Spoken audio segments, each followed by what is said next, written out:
ప్రపంచంలో ఎన్నో అద్భుతమైన ఆలయాలు ఉన్నాయి.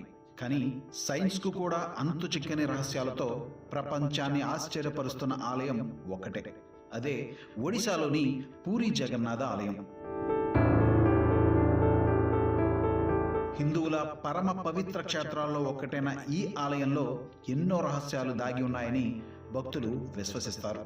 అసలు ఈ ఆలయ విశేషాలు ఏమిటో ఇప్పుడు తెలుసుకుందాం. సాధారణంగా చాలా దేవాలయాల్లో రాతి లేదా లోహంతో కూడిన విగ్రహాలు ఉంటాయి. కానీ పూరి జగన్నాథ ఆలయంలో మాత్రం జగన్నాథుడు, బలభద్రుడు, సుభద్రాదేవి విగ్రహాలను ప్రత్యేకమైన వేప చెక్కతో తయారు చేస్తారు. ఈ వేప చెక్కను దారు బ్రహ్మ అని పిలుస్తారు. పురాణాల ప్రకారం శ్రీకృష్ణ పరమాత్మ భూమిపై అవతారాన్ని ముగించిన తర్వాత అర్జునుడు కృష్ణుడి దేహానికి అంత్య సంస్కారం నిర్వహించినప్పుడు ఆయన శరీరం బూడిదైన కృష్ణుడి గుండె భాగం మాత్రం దహనం కాలేదట. దాంతో ఆ దివ్య బ్రహ్మ పదార్థాన్ని నదిలో విడిచిపెట్టగా అది పూరి సముద్ర తీరానికి కొట్టుకు వచ్చిందని, ఆ దివ్య పదార్థాన్ని పూరి జగన్నాథ స్వామి మూల విరాట్టులో ప్రతిష్ఠించారని ఒక కథనం ప్రచారంలో ఉంది. అయితే దీనిని ఎప్పుడు ఆలయ పూజారులు కానీ ఆలయానికి సంబంధించిన మరే ఇతరులు కానీ బలపరచలేదు. అయితే నబక లేబర సమయంలో మాత్రం ఆ పదార్థాన్ని అత్యంత రహస్యంగా ఒక విగ్రహం నుంచి మరొక విగ్రహానికి మారుస్తారు. ఆ పదార్థం ఏమిటి అనేది వారికి తప్ప మూడో కంటికి తెలియదు. స్కంద వంటి కొన్ని పురాణాలు, స్థల చరిత్ర ప్రకారం జగన్నాథ స్వామి విగ్రహాలను చెక్కడానికి స్వయంగా విశ్వకర్మ వృద్ధ శిల్పి రూపంలో వచ్చారట. ఆయన 21 రోజుల పాటు ఎవరు తలుపులు తెరవద్దని షరతు పెట్టాడట. అయితే లోపల పని జరుగుతున్నట్లు ఎటువంటి శబ్దాలు రాకపోవడంతో ఏమి జరుగుతుందనే రాజు ఇంద్రద్యుమ్నుడు ఆందోళన చెందాడట. దాంతో ఆయన ఆందోళన చూసిన రాణి గుడించా తలుపు తెరిపించగా విశ్వకర్మ పనిని అలాగే వదిలేసి అదృశ్యమయ్యాడని, అందుకే ఆ విగ్రహాలు కాళ్ళు చేతులు పూర్తిగా చెక్కకుండా అసంపూర్తిగా ఉంటాయని వాటిలో చెప్పబడింది. అయితే రాజే స్వయంగా తలుపు తెరిచాడని కూడా కొన్ని కథలను బట్టి తెలుస్తోంది. దాంతో జరిగిన తప్పును తెలుసుకున్న రాజు వాటినే ఆలయంలో ప్రతిష్ఠింపజేశారని ఆలయ చరిత్ర చెబుతోంది. అత్యంత రహస్య నబక లేబర ఆచారం.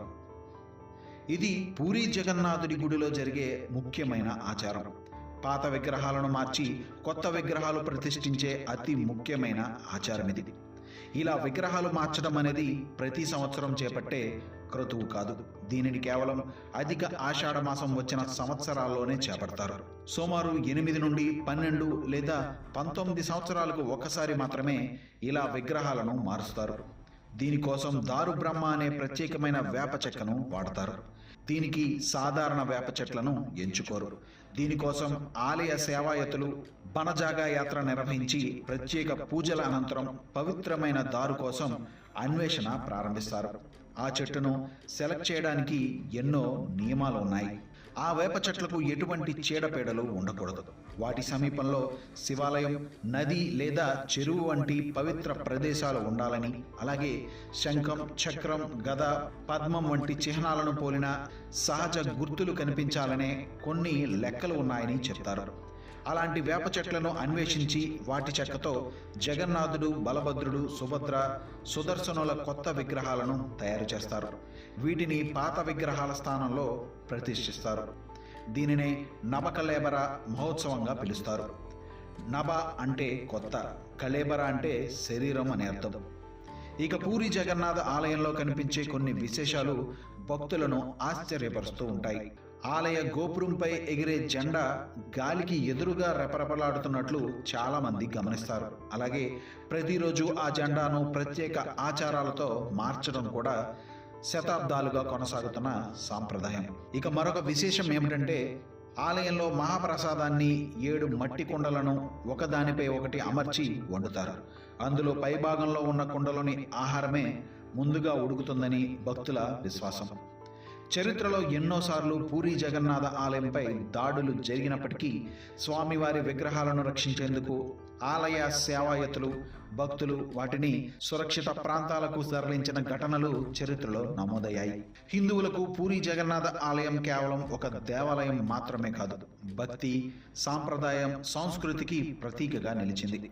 ప్రతి ఏడాది జరిగే జగన్నాథ రథయాత్ర ప్రపంచవ్యాప్తంగా కోట్లాది మంది భక్తులను ఆకర్షిస్తుంది. జగన్నాథుడు అన్న బలభద్రుడు సోదరి సుభద్రతో కలిసి మహారథాలపై భక్తులకు దర్శనం ఇవ్వడం ఈ మహోత్సవంలో అత్యంత విశేషం. పూరి జగన్నాథ ఆలయానికి సంబంధించిన ఈ విశేషాల్లో కొన్ని చారిత్రక ఆధారాలతో నిలిచినవైతే మరికొన్ని పురాణాలు, ఆలయ సాంప్రదాయాలు, స్థానిక విశ్వాసాలపై ఆధారపడి ఉన్నాయి. అయినప్పటికీ ఈ ఆలయం భారతీయ ఆధ్యాత్మిక సాంప్రదాయంలో అత్యంత గొప్ప పుణ్యక్షేత్రంగా, కోట్లాది మంది భక్తుల విశ్వాసానికి ప్రతీకగా నేటికి వెలుగొందుతుంది.